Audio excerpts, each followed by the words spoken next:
प्रभु यीशु मसीह के नाम में आप सबको सलाम। Is Shiva the fallen angel? क्या शिवा फॉलन एंजल है? चलिए देखते हैं।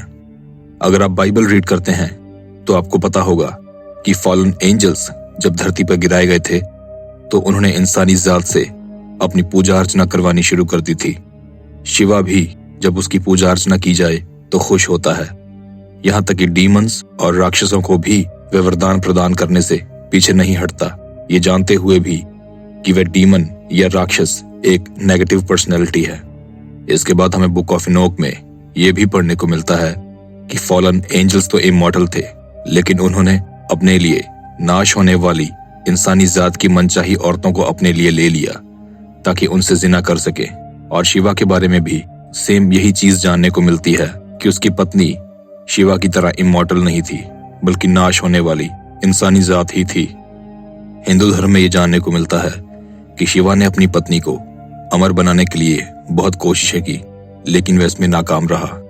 बुक ऑफ इनोक में बताया गया है कि इन फॉलन एंजल्स के जो पुत्र पैदा हुए वे जायंट्स राक्षस थे, लेकिन इन फॉलन एंजल्स को डीएनए कोडिंग की हेर फेर से हाफ ह्यूमन और हाफ एनिमल क्रिएचर्स प्रोड्यूस करना भी आता था। और शिवा का पुत्र गणेश भी हाफ ह्यूमन और हाफ एनिमल बॉडी रखने वाला एक क्रिएचर था। बाइबल में हमें साफ तौर से हरामकारी करने से मना किया गया है, लेकिन फॉलन एंजल्स खूबसूरत दिखने वाली औरतों को देखकर उनसे जबरदस्ती करते थे। और शिवा भी अगर किसी खूबसूरत लड़की को देखे तो अपने आपे से बाहर होकर उस लड़की से जबरदस्ती करने से पीछे नहीं हटता। हिंदू धर्म की बहुत सारी ग्रंथों में से एक है द भगवत पुराणा। इस किताब में से अगर आप कांटो 8 और चैप्टर 12 रीड करें तो वहां आपको पढ़ने को मिलता है कि जब विष्णु ने मोहिनी का रूप धारण किया और देवताओं को अमृत पिलाया तो ये बात शिवा तक पहुंची। तो शिवा अपनी पत्नी उमा के साथ विष्णु का वह रूप देखने को गया।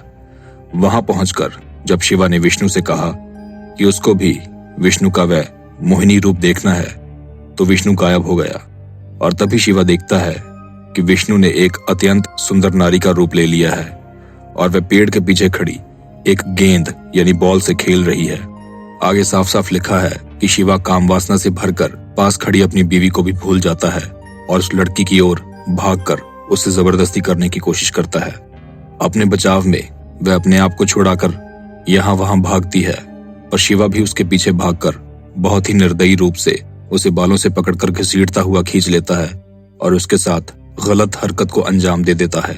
इस चीज के बारे में ब्रह्मांड पुराणा में भी लिखा गया है कि इसके बाद विष्णु और शिवा का एक बेटा भी उत्पन्न हुआ जिसका नाम अयप्पा था, जिसको आप गूगल भी कर सकते हैं। इनमें से कोई भी चीज मैंने अपने आप से नहीं कही, ये एग्जैक्ट सेम चीज कांटो 8 और चैप्टर 12 में ऐसी ही लिखी गई है।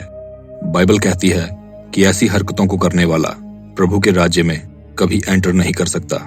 पहला कुरिन्थियों चैप्टर 6 और वर्स 7। क्या तुम नहीं जानते कि अन्यायी लोग परमेश्वर के राज्य के वारिस नहीं होंगे? धोखा ना खाओ, ना वैश्यागामी, ना मूर्ति पूजक, ना परस्त्रीगामी, ना लुच्चे, ना पुरुषगामी, ना चोर, ना लोभी, ना पियक्कड़, ना गाली देने वाले, ना अंधेर करने वाले परमेश्वर के राज्य के वारिस होंगे। यहीं पे हमें समलैंगिकता भी देखने को मिलती है कि विष्णु और शिवा दोनों पुरुष होकर भी समलैंगिकता के कार्य को अंजाम देते हैं। लेकिन बाइबल को रीड करने वाले इस बात को जानते हैं कि बाइबल इस चीज का स्पष्ट रूप से अनगिनत बार खंडन करती है। लेव्य व्यवस्था चैप्टर 18 और वर्स 22 यानी 22। स्त्रीगामी की रीति पुरुषगामी न करना वह तो घिनौना काम है। बट फॉलन एंजल्स इस चीज को बढ़ चढ़कर बढ़ावा देते थे। खैर चलिए इस वीडियो में आगे बढ़ते हैं। बुक ऑफ इनोक में पढ़ने को मिलता है कि ये फॉलन एंजल्स जहां लैंड हुए थे वह जगह थी माउंट हर्मन। ये माउंटेन लेबनान और सीरिया की सीमा पर आज भी मौजूद है। साल 1666 में लुइस 14 ऑफ फ्रांस ने जब इसका मुआयना किया तो उन्होंने डिक्लेयर किया कि ये मेरिडियन पॉइंट इक्वेटर से एग्जैक्ट 33.33 डिग्री ईस्ट और 33.33 डिग्री नॉर्थ में है। 1/3 ऑफ एंजल्स जो लूसीफर के साथ हो लिए थे उनकी गिनती भी कई लोगों के द्वारा 33 या 33.33 करोड़ बताई जाती है। और यही एग्जैक्ट गिनती हिंदू धर्म के देवताओं की भी बताई जाती है, जिनमें से शिवा भी एक है। फ्रीमेसन्स लोग जो बाइबल की मुखालफत में हैं, उनके लिए भी 33 नंबर बहुत ही ज्यादा मायने रखता है। उनके ग्रुप में जब कोई मेंबर 33 क्लास तक पहुंच जाता है तो सेटन की नजर में उसका ओहदा बहुत ऊंचा हो जाता है। हमारे प्रभु यीशु मसीह के सामने भूत प्रेत खड़े भी नहीं हो सकते। वे यीशु मसीह को देखकर डर से कांपने लगते हैं।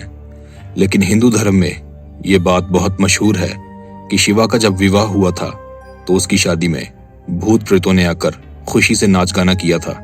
इसकी वजह है कि फॉलन एंजल्स जब खुदा से अलग हुए तो वे डीमंस के साथ हो लिए थे। एक और बात मैं आपको बताना चाहता हूं कि ये फॉलन एंजल्स जो कि धरती पे गिराए गए थे, इनमें से कुछ का कलर ब्लू था और हिंदू धर्म के कुछ देवताओं का कलर भी ब्लू ही देखने को मिलता है। अगर आप पूछें कि ये देवताओं के रूप में जो फॉलन एंजल्स थे ये आज कहाँ है, तो इसका जवाब भी मैं आपको बाइबल की आयत पढ़कर ही देना चाहूंगा। फिर जो स्वर्गदूतों ने अपने पद को स्थिर न रखा वरन अपने निज निवास को छोड़ दिया, उसने उनको भी उस भीषण दिन के न्याय के लिए अंधकार में जो सदा काल के लिए है बंधनों में रखा है। ऑलराइट, सो इस वीडियो को देखने के बाद मैं चाहता हूं कि आप अपनी राय कमेंट बॉक्स में लिखकर जरूर बताएं और आप खुद भी इस चीज को और ज्यादा स्टडी करें। और अगर आप इसको वैलिडेट कर पाएं तो मेरे इस इंस्टाग्राम चैनल पर मुझे जरूर बताएं। देखिए, हमारा परमेश्वर जो है उसको किसी स्त्री की जरूरत नहीं, क्योंकि उसने हम सबको बनाया है। हम सब उसके बच्चे हैं और ना ही उसको ध्यान चिंतन करने के लिए भांग के नशे की जरूरत है। हमारा परमेश्वर अत्यंत पवित्र और सबसे ज्यादा होली है, जिसके सामने हाई रैंक आर्क एंजल्स भी नजर झुकाकर बात करते हैं। इसलिए यहूदा की पुस्तक चैप्टर 1 और वर्स 6 में लिखा है कि गर्व करो इस बात पे कि तुम यहोवा को जानते हो। जाने से पहले मैं आप सबसे रिक्वेस्ट करता हूं कि प्लीज आप मेरे चैनल को सब्सक्राइब कर लीजिए और साथ वाले बेल आइकन को भी प्रेस कर दीजिए ताकि आपको मेरी आने वाली वीडियोस का नोटिफिकेशन मिलता रहे। प्रभु यीशु मसीह के नाम में आप सब पर सलामती हो।